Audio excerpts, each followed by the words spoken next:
రైతు మిత్రులారా చూడండి, రాత్రి వర్షం పడింది.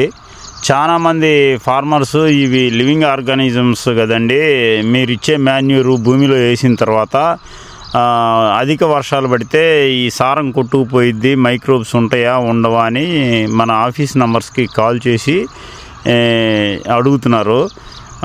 అయితే మనం ఇచ్చే సమాధానం ఏంటంటే, వన్స్ ఈ సాయిల్లో ఈ మైక్రోబ్ కల్చర్ తోటి డీకంపోజ్ చేసిన మాన్యూరు భూమిలో వేయటం ద్వారా అసలు ఎక్కడికి పోదు. మాన్యూర్లో ఉన్న బలం కానీ మైక్రోబ్స్ కానీ బయటికి పోవటం అనేది అసాధ్యమైన విషయం.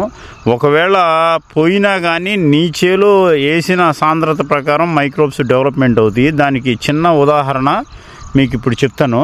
ఇప్పుడు ఇదంతా డీకంపోజ్డ్ మాన్యూర్. నిన్న వర్షం పడింది, రాత్రి 12-1 గంట దాకా ఏమి లేదు, 1 గంట నుంచి తగులుకొని వర్షం పడింది. ఇదిగో చూడండి, ఈ వాటర్ ఇలా మొత్తం కూడా సైడ్ల మట్టి నుంచి కారటం జరిగింది. కుప్పలో నుంచి వాటర్ కాదు కానీ ఓపెన్ ల్యాండ్ మీద పడ్డ వర్షపు నీళ్లు ఇలా జారుకుంటూ వచ్చినాయి.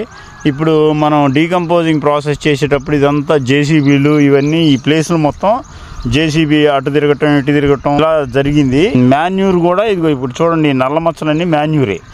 అయితే రాత్రి వర్షానికి కొట్టుకుపోయింది అనుకున్న కాడ అసలు ఇక్కడ ఏమీ లేదు. ఇప్పుడు ఇక్కడ ఏమన్నా ఇది మాన్యూర్ కనపడుతుంది పైకి, ఇక్కడ కొంచెం తక్కువ అయింది, అంటే వర్షపు నీళ్ళకి కొట్టుకుపోయింది. అసలు ఇక్కడ ఏమీ లేనట్టుగా ఉంది.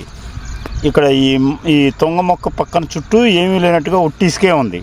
కానీ ఇప్పుడు వాటర్ పోస్తే అక్కడి నుంచి డీకంపోజ్డ్ మాన్యూర్ ఉన్న విషయం మీకు అర్థమైంది. వాటర్ పోయమా, ఆ బ్లాక్ కలర్ వచ్చేది మొత్తం కూడా డీకంపోజ్డ్ మాన్యూరే. సాయిల్లో మనం ఇచ్చిన మాన్యూరు ఆల్రెడీ ఆ బ్లాక్ కలర్ వాటర్ వస్తుంది కదా, అదంతా కూడా డీకంపోజ్డ్ మాన్యూరే. భూమి లోపల మనం ఈ వ్యవసాయ భూమి లోపల వేసిన బలం 1 గ్రాము కూడా బయటికి పోవటం అనేది అసాధ్యము. అందులోనూ మనం రైతులకు సజెస్ట్ చేస్తుంది, ఒక ట్రిప్కి 2 బ్యాగులు 3 బ్యాగులు క్రాప్ను బట్టి సజెస్ట్ చేస్తున్నాం. కాబట్టి ఆ 2 బ్యాగులు 3 బ్యాగులు 1 ఎకరం విస్తీర్ణంలో పడ్డ వర్షానికి ఈ బలం పోతుంది అనేది అపోహ లాంటిదే.